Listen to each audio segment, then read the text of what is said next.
Itu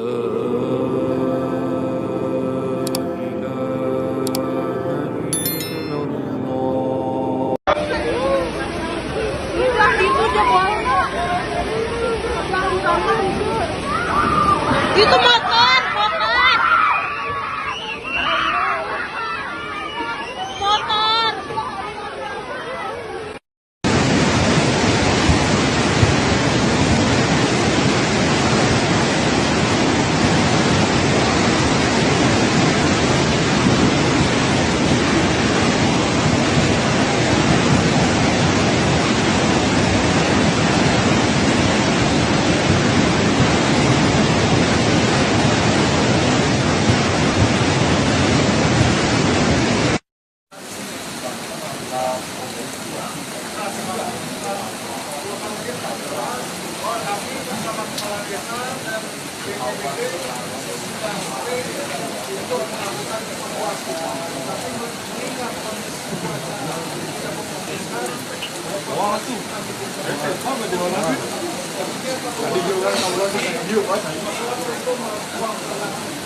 Lokasi yang diduga tertimbun longsor di sini nih.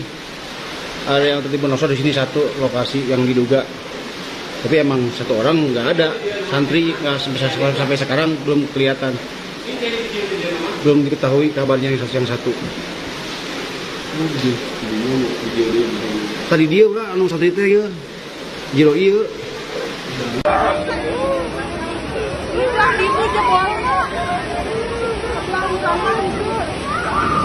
Itu motor, motor.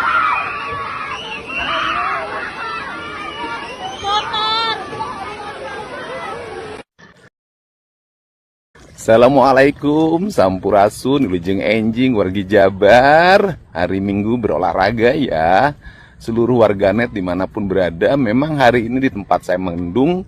Dan terjadi juga tuh banjir longsor di Megabendung. Di Bandung Barat ada satu orang meninggal. Semoga keluarganya ditabahkan dan mendapat ridho Allah Subhanahu wa Ta'ala terhadap seluruh perjalanan hidup yang dijalaninya.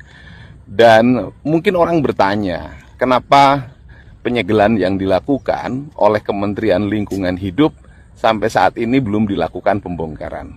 1 bulan yang lalu saya sudah bertemu dengan Pak Menteri Lingkungan Hidup dan seluruh jajaran. Dirjen Gakumnya menegaskan ada tahapan prosedur yang relatif ditempuh agak panjang, mengingat bangunan-bangunan itu bukan bangunan liar, tapi bangunan yang sudah bersertifikat dan sudah berizin. Sehingga beliau menyampaikan tahapan pembongkaran baru bisa dilakukan itu di sekitar bulan September. Kalau Hibich itu dulu berbeda, itu langsung saya yang menangani dan kemudian pembongkaran dilakukan atas permintaan pemilik bangunan. Itu bedanya. Dan apa sih sebenarnya yang terjadi? Berdasarkan keterangan Kementerian Lingkungan Hidup 1 bulan yang lalu, mereka menyampaikan Bogor itu ternyata terjadi perubahan tata ruang yang mungkin dilakukan beberapa tahun yang lalu.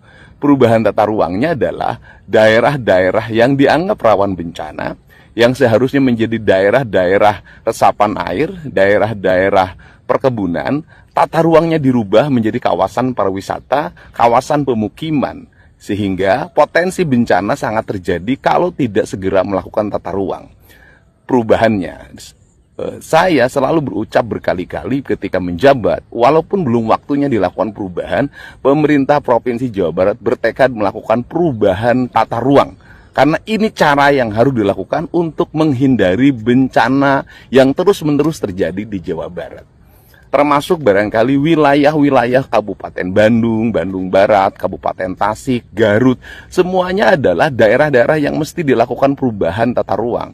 Terjadi alih fungsi lahan dari hutan jadi perkebunan sayur, penambangan baik yang resmi maupun yang tidak berizin masif di mana-mana. Maka seluruh tindakan-tindakan saya lakukan walaupun menuai kontroversi, menuai pro kontra, menimbulkan kemarahan dan kebencian. Tetapi bagi saya itu tidak penting. Kenapa? Penyelamatan alam dan lingkungan yang merupakan tempat tinggal kita itu mesti dilakukan. Karena untuk apa pembangunan dilakukan dengan biaya yang besar, pada akhirnya rontok oleh bencana. Dan 1 bulan yang lalu juga saya pernah menyampaikan bahwa Jakarta itu problem utamanya di puncak. Jadi kalau dan di daerah Megabendung, di daerah Bogor, intinya di daerah Bogor. Selesaikan Bogor, nanti Jakarta selesai. Bogor belum selesai, Jakarta tidak akan pernah selesai. Untuk itu, mari bersama-sama kita kembalikan kawasan Bogor, kawasannya menjadi kawasan yang diperbanyak daerah resapan airnya, gunung-gunungnya jangan diganggu, perkebunannya tidak boleh dialih fungsikan, nafsu untuk mengembangkan ekonomi di sana harus dikurangi dengan berpegang teguh pada prinsip-prinsip ekosistem. Inilah pesan yang dapat saya sampaikan, dan secara bertahap saya akan terus mengembalikan fungsi alam secara baik. Saya ucapkan terima kasih ya pada semuanya atas dukungannya, otokritiknya, karena yang dilakukan adalah demi kepentingan masyarakat secara luas, baik masyarakat Jabar maupun masyarakat DKI. Nah, proses di Jawa Barat itu baru berjalan 1-2 bulan. Biarkan Kang Deddy di situ mau menyelesaikan tugas-tugasnya. Karena sekarang seperti pengelolaan sampah, pengendalian banjir di Bekasi itu semua kali dikeduk. Terus bangunan liar yang tumbuh di atas tanah negara. Yang belum kita lihat adalah bagaimana kelanjutan pembongkaran pondok pesantren punyanya Rizik itu. Itu harusnya diperjelas, jangan karena Rizik pernah punya sejarah kedekatan dengan presiden, terus itu bisa diloloskan. Saya pikir kita harus adil gitu. Tidak ada soal kawan lawan, tapi kalau melanggar hukum itu harus diselesaikan. Jadi itu sebagai catatan bahwa pondok pesantrennya Rizik Sihab itu berdiri di atas tanah PTPN. Itu harus diselesaikan. Para saudara-saudariku sebangsa setanah air dimanapun kalian berada, para sahabat-sahabatku, para subscriber, para netizen yang budiman, selamat datang kembali di channel Gus Hasan Asyarif Official. Semoga kita selalu dalam keadaan sehat jasmani dan rohani kita, dimudahkan segala urusan kita, dilancarkan rizki kita, dan diberkahi hidup kita fid dini wa dunya wal akhirah. Amin Allahumma amin. Baik teman-teman, pada kesempatan video kali ini saya baru mendapat kiriman ya, bahwasanya ada beberapa hal yang sangat mengagetkan untuk saya pribadi khususnya ya, bahwasanya ada kegiatan-kegiatan berupa bisnis ya, prostitusi di daerah Puncak Bogor itu yang katanya itu dikelola oleh seorang Habib gitu ya. Nah, ini sangat mencengangkan teman-teman ya. Apalagi Habib ini ya sangat luar biasa ketika berdakwah menggaungkan amar ma'ruf nahi mungkar. Ya. Nah, saya tidak perlu sebutkan siapa namanya karena memang mungkin saya yakin panjenengan semua sudah tahu karena ini berita yang sangat viral beredar sekali, ya. Maksud saya di sini begini teman-teman ya. Saya mewajarkan apabila sekelas Gubernur Jawa Barat yang baru yaitu Kang Deddy, beliau itu membuat satu aturan bahwasanya dilarang bagi para habaib untuk mengisi kajian-kajian di masjid-masjid sekitar Jawa Barat. Kenapa teman-teman? Karena begini, hampir mayoritas para habaib ini mengajarkan sesuatu yang sangat jauh sekali dengan ajaran Kanjeng Nabi Muhammad SAW. Wabil khusus dalam hal akhlak, adab, dan etika ketika kita mau mengamalkan perintah amar ma'ruf nahi mungkar. Ya.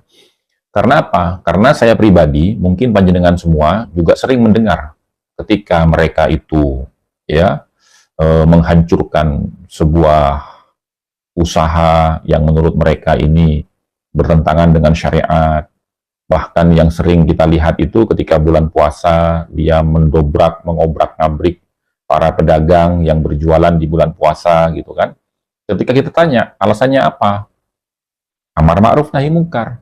Bahkan ketika mengkritik pemerintah dengan cara mengkritik yang tidak berakhlak, tidak beretika, tidak menunjukkan penghormatan dan penghargaan kepada pemerintah kita, di mana umat Islam ini diajarkan untuk kita itu menghormati, menghargai pemerintah kita itu apapun bentuknya, selama mereka tidak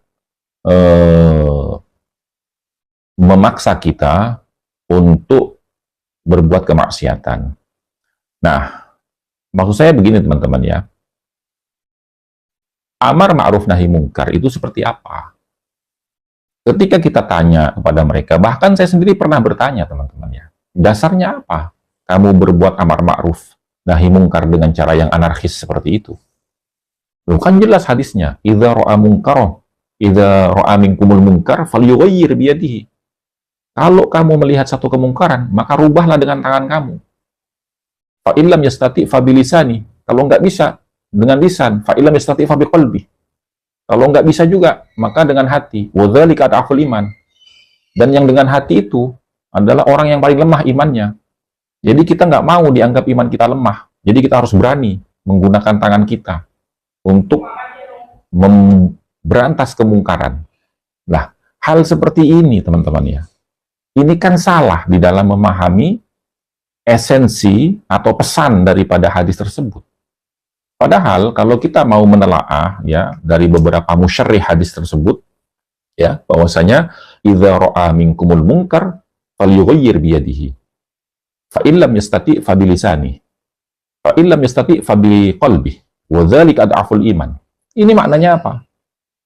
Ya. Falyughayyir biyadihi itu apabila orang Islam yang beriman itu memiliki kedudukan sebagai pemerintah, maka dia harus menggunakan kekuasaannya itu untuk memberantas kemungkaran yang ada. Kalau memang dia itu bukan orang yang memiliki kedudukan di pemerintahan, tidak memiliki otoritas kekuasaan, tapi dia bagian dari tokoh ulama, orang yang dipandang